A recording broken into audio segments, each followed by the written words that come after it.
Imagine waking up and your money doesn't work. Not because you lost it, but because someone, somewhere, turned it off. This isn't science fiction. It's programmable money. And right now, at the center of it, China's digital yuan. This is Phenomics. And today, we decode a currency revolution that's already rewriting the rules of global finance. So what exactly is the digital yuan? Let's start with the basics. A CBDC, central bank digital currency, isn't crypto. It's not decentralized. It's not volatile. It's government-issued digital cash, instant, traceable, and programmable. China's version is called the digital yuan, or e-CNY. Launched in 2020, it's no longer in pilot mode. It's fully operational. In fact, over 7 trillion yuan has already been transacted. That's about $1 trillion US. And there are more than 260 million active wallets in use today. So this isn't just a test.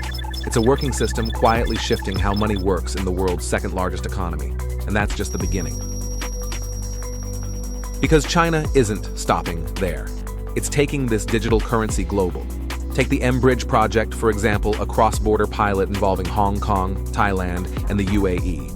It proved just how fast the digital yuan can settle international payments in mere seconds. And the savings? As much as 50% lower transaction costs. But China didn't stop with a pilot. By 2025, it had scaled up its CIPS system, a homegrown rival to SWIFT. The People's Bank of China recently announced plans to link this system with 10 ASEAN nations and 6 Middle Eastern countries. If fully integrated, this could touch nearly 38% of global trade, a bold shift from Western-dominated networks. And in terms of scale, in 2023, CIPS processed over 123 trillion yuan, around 17 trillion USD in value. Then came a major milestone, a cross-border settlement between Hong Kong and Abu Dhabi, executed in just 7 seconds, with fees cut by 98%. Not just speed, a reimagined payment infrastructure. But for all its efficiency, there's a trade-off. And it's a serious one. Privacy and control. The digital yuan is programmable, meaning Beijing could, in theory, restrict how and where citizens spend it. Supporters argue that's useful for fighting corruption, for delivering economic aid. Critics, though, call it something else entirely: financial surveillance at scale. And this concern? It's not limited to China. Even the European Central Bank faced backlash over its plans for the digital euro. Citizens raised concerns about data privacy, leading to calls for offline payments and anonymity features.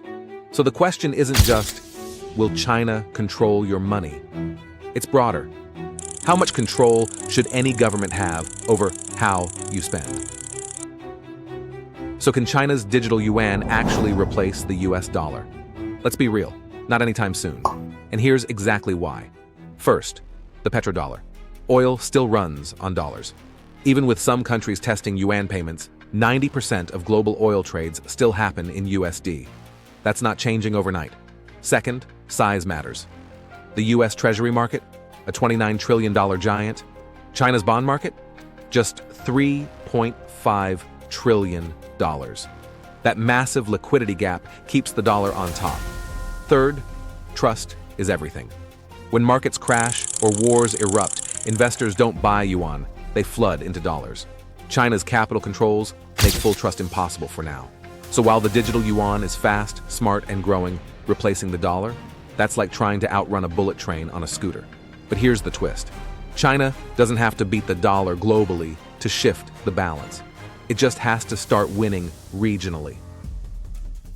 But here's where it gets interesting. China doesn't need to replace the dollar everywhere. It just needs to build momentum region by region. In ASEAN, the yuan's usage for cross-border transactions hit 5.8 trillion yuan in 2024, a 120% increase since 2021. ProShare, 2025. In Africa and Central Asia, some Belt and Road nations are exploring the digital yuan for future infrastructure deals, though confirmed debt repayments haven't been reported yet.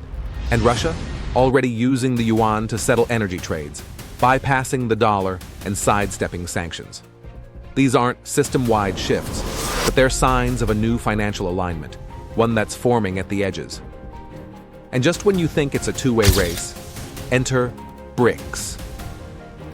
Brazil, Russia, India, China, and South Africa are rethinking how they move money among themselves. There's been talk of a joint digital currency, possibly backed by commodities.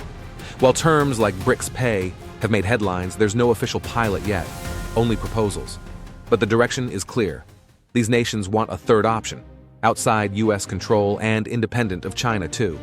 It may not be here yet, but the blueprint for a multipolar financial system is already on the table. So, what's the bottom line? No, the digital yuan isn't dethroning the dollar today, but it's building momentum across Asia, the Middle East, and parts of Africa. It's not replacing the dollar, but it's creating a financial firewall, one wallet at a time. And in this new world of programmable currencies, cross-border networks, and shifting alliances, the future of money is more political than ever. So, what do you think? Is the digital yuan a clever regional play, or the first real challenger to the dollar's dominance? Drop your thoughts in the comments. And don't forget to like, share, and subscribe for more insight, right here on Phenomics. Because at Phenomics Hub, we don't just follow money, we follow power.